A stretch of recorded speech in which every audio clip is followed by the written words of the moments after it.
Alors mes chers amis, pour ce nouveau cours de Torah aujourd'hui, d'abord, d'abord on va baisser le ventilateur, parce que comme il fait très froid à Jérusalem, non, je plaisante bien sûr, il fait très chaud.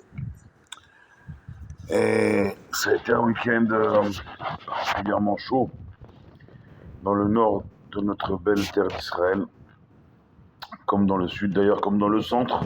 Jusqu'à hier, on a reçu, pas loin de Rishon LeZion, à côté de Tel Aviv, une roquette du Hamas. Comment ils ont encore la possibilité d'envoyer des roquettes aussi loin depuis Gaza, c'est une bonne question. Et dimanche matin, on a eu la, le- la bonne surprise au réveil de nos amis libanais du Hezbollah, je précise, parce que les Libanais sont otages du Hezbollah, comme les Iraniens sont otages de ces fanatiques, comme les femmes afghanes sont otages des talibans, et ainsi de suite. Par contre, l'indignation internationale est à géométrie variable. On ne s'indigne plus pour le sort des opprimés dans les diverses théocraties arabes, mais par contre, en Israël, on nous accuse de tous les mots MAUX au moyen de tous les mots MOTS. Et pourtant, Israël ne fait que se défendre. Ils font même plus que se défendre, ils anticipent. Ils ont anticipé hier matin l'attaque qui aurait dû être encore beaucoup plus meurtrière du Hezbollah jusqu'à Tel Aviv et même au-delà. Ils ont anticipé. Tout ça, il ne faut pas oublier une chose. Bien sûr qu'on a une armée forte et puissante, Baruch Hashem. Et justement, j'accompagne à dessein cette force de notre armée, de nos soldats qui tombent comme des mouches encore et encore. On est au 702e soldat tombé depuis le 7 octobre. 702 soldats en moins d'un an. Juste pour cette saleté de guerre qui nous a été imposée. 109 otages. Certains vont même dire que s'il y a 10 vivants parmi les 109 otages, c'est déjà bien. Imaginez-vous l'horreur. Et dans tout ça, il faut continuer à dire que oui, ça aurait pu être bien pire. L'attaque du Hezbollah d'hier matin, ce qui est tombé, la roquette du Hamas sur Rishon LeZion, ce sont des zones ultra habitées. Et dans le nord comme dans le centre, il n'y a rien eu. Pas de dégâts, pas de blessés, pas de pertes, rien. Donc il faut continuer à associer les deux mots magiques, Baruch Hashem, parce que on ne peut pas s'imaginer le carnage. En Israël, comme en France d'ailleurs, à la synagogue de la Grande Motte, ce Shabbat, qui a échappé au pire. Le rabbin, sa famille, des fidèles étaient dans la synagogue. Le mec, il arrive avec des machettes, des bidons d'essence, il a foutu le feu. On est en France, hein. Là, sans transition, j'ai basculé d'Israël à la France, mais c'est en France, une ville du sud, où on aurait pu se dire ça aurait pu se passer dans une synagogue parisienne ou marseillaise ou lyonnaise ou une grosse communauté, une grande ville de France. Non, il n'y a plus d'endroit sûr. En France, en diaspora, vous allez me rétorquer en Israël, mais sauf qu'en Israël, c'est notre armée, nos jeunes, nos enfants qui tombent pour nous défendre. Et il n'y a pas de France insoumise ou de France indécise. Nous, on sait que quand c'est Katit la mort, quand on est concassé, quand on est compressé par les menaces, et ben on sait en ressortir la lumière, le meilleur de nous-mêmes.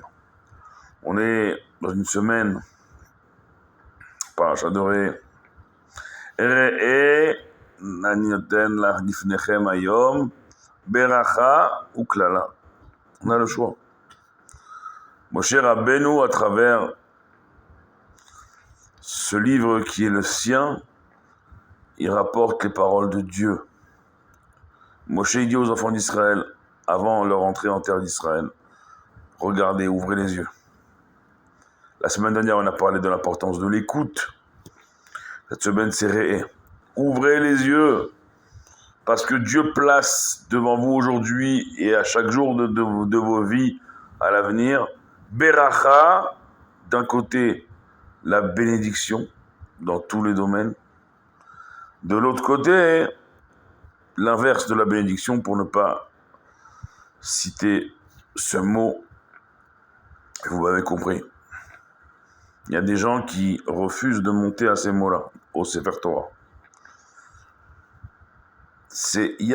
On a tous le choix, on a toujours le choix de laisser la fatalité nous guider à quelque chose de très incertain et ne pas se dire, ben non, ça n'arrivera jamais, parce que quand ça arrive, ben voilà, qui aurait cru, si je vous avais dit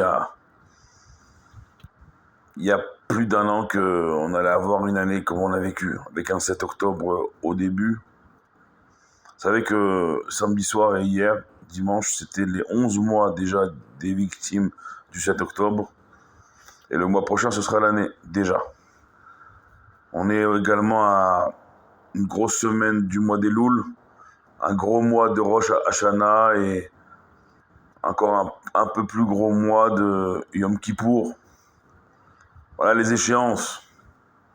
Et on sera donc juste derrière à un an, pendant la fête de Sukkot, de ce Simchat Torah du 7 octobre. Voilà, on a le choix. On a le choix. Vous savez, il y a une formule que tous les ans on lit dans la prière de Rosh Hashanah, c'est Tichle Shana vekilelotea, Tachel Shana uvichotea. Que l'année qui s'achève emporte avec elle tous ses malheurs, toutes ses malédictions, que l'année qui s'ouvre amène avec elle uniquement et seulement ses bénédictions. On a le choix. Paracha de la semaine, Réé, Moshe Rabbeinu, il dit aux enfants d'Israël, avant d'entrer en terre d'Israël, vous avez le choix. Pourquoi vous allez rentrer en terre d'Israël? Si c'est pour rester les yeux fermés, avec des œillères et la tête dans le sable comme une autruche, c'est pas la peine. Vous pouvez être très bien dans un désert ou en diaspora, dans vos pays, en exil. Olam Kemin Agonoeg, qu'est-ce qui peut? On entend ça aujourd'hui. Moi, je suis bien. Pourquoi je vais changer? Surtout pour aller en Israël, je parle pas la langue. Non. Tous les réponses qu'on sort. On est bien en galoute. Qu'est-ce qu'on kiffe en exil? Jamais entendu plus grande absurdité que cette phrase. Comment on peut être bien quand même jusqu'en diaspora vous êtes menacé? Ne vous y trompez pas. Le judaïsme qui est en train de vivre en diaspora, il devient de plus en plus un judaïsme caché. On pensait avoir quitté ces époques des maranes et bien sûr du judaïsme caché dans le peu de rescapés qui ont réussi à échapper à l'aigle nazi. Et ben, 80 piges après, on enlève les mezuzot, on change les noms sur les applications de livraison. Ça commence comme ça, mes chers amis. Et ça, je ne vous parle même pas d'Israël, hein, je parle de la diaspora. En Israël, eh ben, paradoxalement, et encore une fois, c'est la force de cette terre qui nous donne une force incroyable, c'est la pulsion de vie.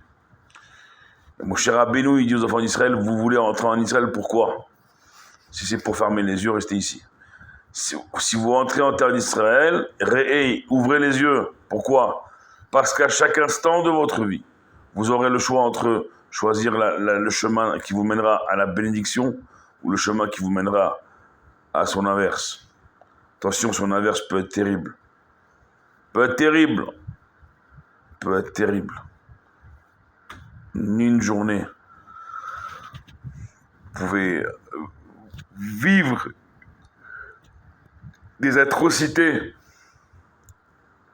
Et c'est toujours le Shabbat qu'on nous attaque. C'était un Shabbat Simchat Torah. Là, le Shabbat à la grande mode, ils pensent qu'ils nous attaquent dans nos jours les plus faibles. Mais ils n'ont rien compris, en fait. C'est tous des bourricots. Ils n'ont rien compris. Ils nous attaquent dans nos jours les plus forts. Même si ça nous coûte. Ça nous coûte terriblement. C'est le choix entre la bénédiction et la malédiction, c'est le choix qu'on va faire dans nos actions. Il n'y a rien qui remplace l'action. Tu montes, tu descends, les belles paroles et la belle pensée du jour. C'est fini tout ça, enfin c'est fini. Il n'y a plus le temps. Le temps, il est à l'action. Il n'y a que des preuves, il n'y a pas de... Il faut prouver. Il faut prouver qu'on veut que notre peuple, que jusque dans nos cercles familiaux, que ce soit l'antisémitisme galopant en diaspora ou le terrorisme et les menaces de guerre, de conflit qui peut déboucher sur quelque chose qu'on n'imagine même pas ici en terre d'Israël. Tout ça, on a devant nous, Dieu il met devant nous, Ayom aujourd'hui, à ce qui sera le Shabbat Mevachim, un Shabbat qui va venir Elul, ce Shabbat. Dieu nous met, voilà, vous voulez la bracha, vous savez ce qu'il y a à faire. Vous voulez pas la bracha, ne bougez pas, restez, vous êtes bien. Mais attention, parce que ne jamais dire qu'il ne peut pas avoir pire. Depuis le 11 septembre 2001, il y a chaque fois pire et encore pire. C'est un monde qui a basculé il y a plus de 20 ans, et ça va pas s'arrêter parce qu'on veut que ça s'arrête. Ça s'arrêtera parce qu'on aura agi pour que ça s'arrête. On arrive à 12 minutes. Je vais vous laisser méditer.